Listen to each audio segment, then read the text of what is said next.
ಸಚೇತನ ಕಾರ್ಯಕ್ರಮದ ಹೆಸರು ಕರ್ನಾಟಕದ ವಿವಿಧ ಭಾಷೆಗಳು.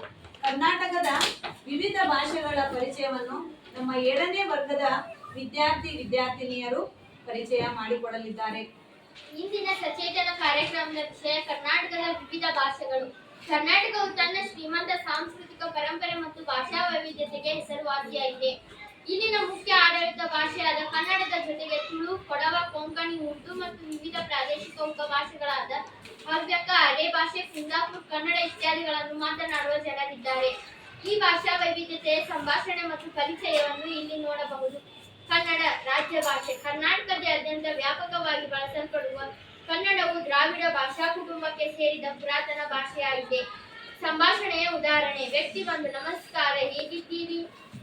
ವ್ಯಕ್ತಿ 2 ನಮಸ್ಕಾರ, ನಾನು ಚೆನ್ನಾಗಿದ್ದೇನೆ, ನೀವು ಹೇಗಿದ್ದೀರಿ?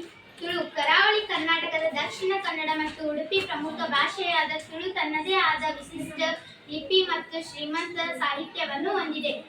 ಸಂಭಾಷಣೆಯ ಉದಾಹರಣೆ: ವ್ಯಕ್ತಿ 1 ಎಂಗ್ಲೆಂಡ್ ಉರುಗು ಪೋಡು. ವ್ಯಕ್ತಿ 2 ಆ್ಯಂಡ್ ಎಂಡ್ಲೆ ಜಾಗುಟೆಡ್ ಪೋಲೆ. ಕೊಡವ. ಕೊಡಗು ಜಿಲ್ಲೆಯ ಸ್ಥಳೀಯ ಭಾಷೆಯಾದ ಕೊಡವ ಭಾಷೆಯು ಅಲ್ಲಿನ ಸಂಸ್ಕೃತಿಯೊಂದಿಗೆ ಬೆಸೆದುಕೊಂಡಿದೆ. ಸಂಭಾಷಣೆಯ ಉದಾಹರಣೆ: ವ್ಯಕ್ತಿ 1 ನೀವು ಎಲ್ಲಿಂದ ಬರ್ತಿದ್ದೀರಿ? ವ್ಯಕ್ತಿ 2 ನಾನು ಮಡಿಕೇರಿಯಿಂದ ಬರ್ತಿದ್ದೇನೆ. ಕೊಂಕಣಿ. ಕರಾವಳಿ ಪ್ರದೇಶ ಮತ್ತು ಉತ್ತರ ಕರ್ನಾಟಕದ ಕೆಲವು ಭಾಗಗಳಲ್ಲಿ ಕೊಂಕಣಿ ಭಾಷೆಯನ್ನು ಮಾತನಾಡಲಾಗುತ್ತದೆ. ಇದು ಗೋವಾ ಮತ್ತು ಕರ್ನಾಟಕದಲ್ಲಿ ಜನಪ್ರಿಯವಾಗಿದೆ.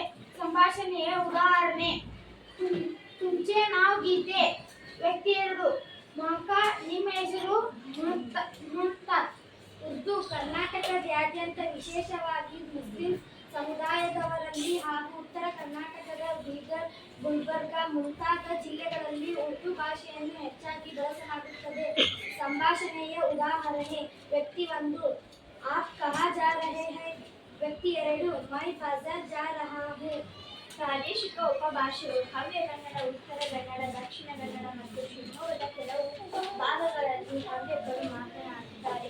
ಅರೆ ಭಾಷೆ. ಕೊಡಗು ಮತ್ತು ದಕ್ಷಿಣದ ಕೇರಳದ ಗಡಿ ಭಾಗಗಳಲ್ಲಿ ಪರಿಚಯಿಸಿದಂತೆ ಕನ್ನಡದಲ್ಲಿ ದೈನಂದಿನ ಸಂಭಾಷಣೆಗಳನ್ನು ಹೇಗೆ ಮಾಡುವುದು ಎಂಬುದರ ಕುರಿತು ಒಂದು ಮೂಲಭೂತ ಪರಿಚಯ ಇಲ್ಲಿದೆ. ಇಂದಿನ ಸಚೇತನ ಕಾರ್ಯಕ್ರಮ